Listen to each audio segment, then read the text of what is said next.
દિલ્હી એનસીઆરની 6 શાળાઓમાં બોમ્બ હોવાની સૂચના. ધમકીભર્યો ઈમેલ મળ્યો. બોમ્બ સ્ક્વોડ પોલીસની ટીમ ઘટના સ્થળે. 60 શાળાઓ ખાલી કરવામાં આવી. દિલ્હી એનસીઆરની ઘણી શાળાઓમાં બોમ્બ હોવાની ધમકીઓ મળી છે. રિપોર્ટ્સ અનુસાર આ ધમકી જ ઈમેલથી મોકલવામાં આવી છે. આજે સવારે 4 વાગે ઈમેલ મોકલવામાં આવ્યો છે. કેટલાક મીડિયા રિપોર્ટ્સ અનુસાર 60 જેટલી શાળા ખાલી કરવામાં આવી છે. દિલ્હી પોલીસના ડીસીપી રોહિત મીણાએ કહ્યું કે અમારો પ્રયાસ એ સુનિશ્ચિત કરવાનો છે કે માતા પિતા ગભરાઈ ન જાય. અમારી પ્રાથમિકતા શાળાઓ અને બાળકોની સુરક્ષા છે. અમે વાલીઓ સાથે પણ વાત કરી છે. એસીપી શિવહરી મીણાએ કહ્યું, ડીપીએસ નોઈડામાં બોમ્બની ધમકીની માહિતી ઈમેલ દ્વારા મળી હતી.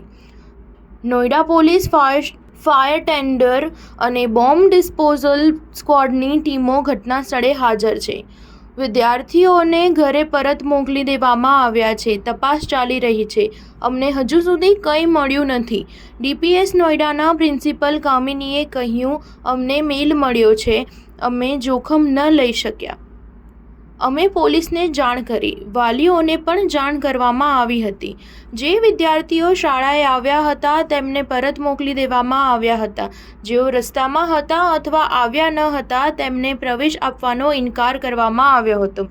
સ્ટાર ન્યૂઝ 7 હંમેશા સચ્ચાઈની સાથે.